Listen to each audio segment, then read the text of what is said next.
Hello students, welcome to my YouTube channel Education Class with Nana. Class 7th exercise 10.1 question 3. Question 3 is let L be a line and P be on point not on L. So P draw a line M parallel to L. Now join P on any point Q on L.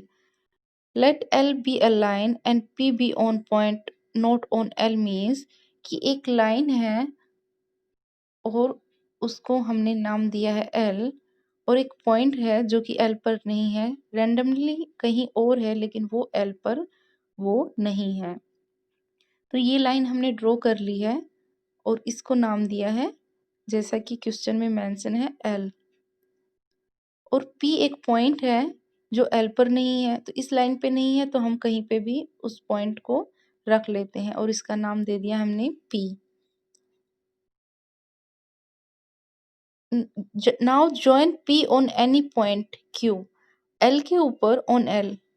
अब हमें पता है parallel क्या होते हैं, parallel वे lines होती हैं जो दूर तक जाते हैं लेकिन कभी भी इंटरसेक्ट नहीं करते।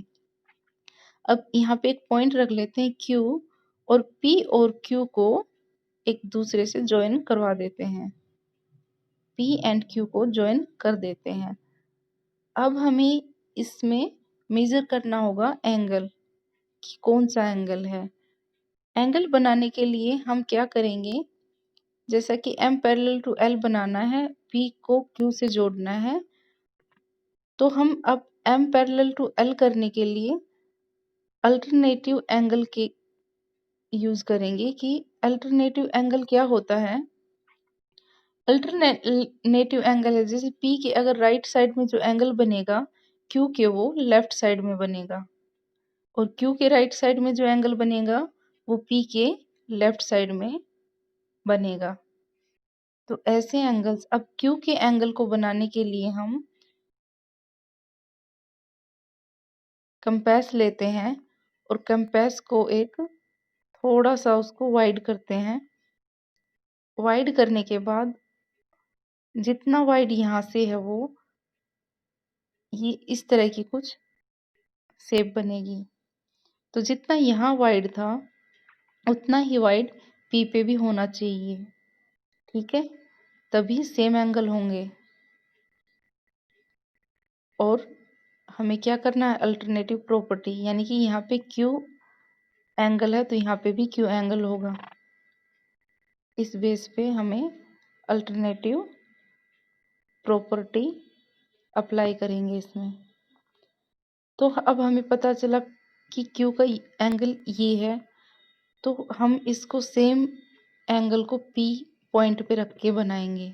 जैसे Q पॉइंट पे बनाया था वैसे ही P पॉइंट पे रख कर बनाएंगे।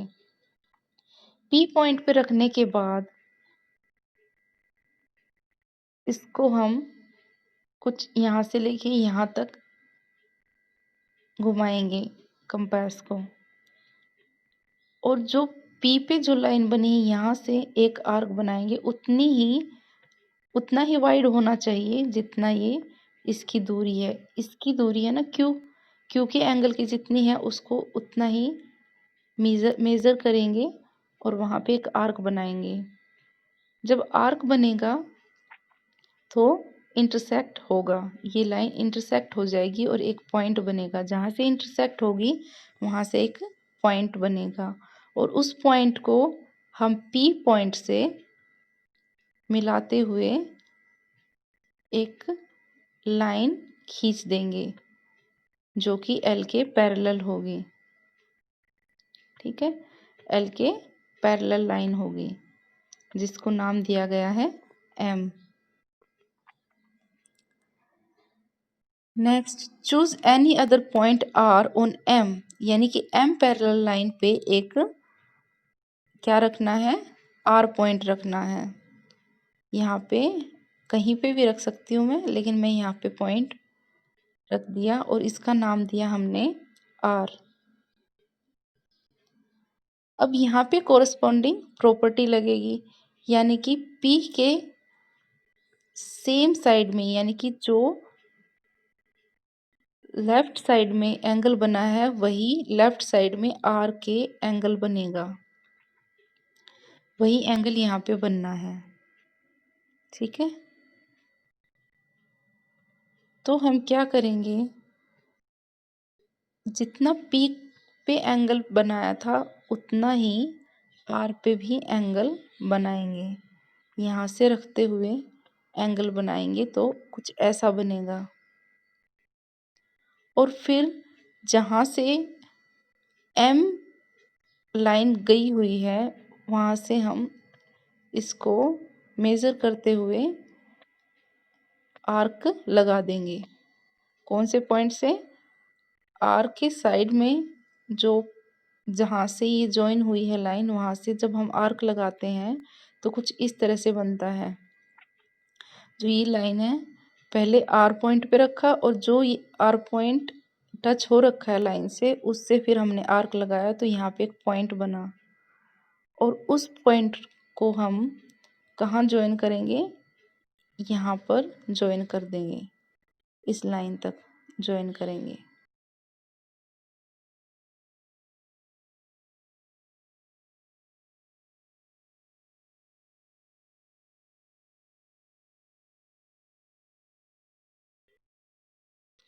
आर और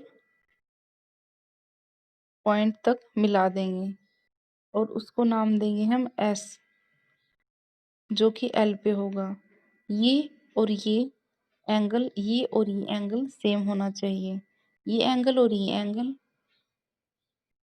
ये एंगल और ये एंगल सेम होना चाहिए। कोरिस्पोंडिंग प्रॉपर्टी यही करती है। और ये शेप क्या बनी है, पैरेललोग्राम। पैरेललोग्राम की ये शेप बनी है। What shape do the two sets of parallel line enclose? Parallelogram. Thank you very much. Take care.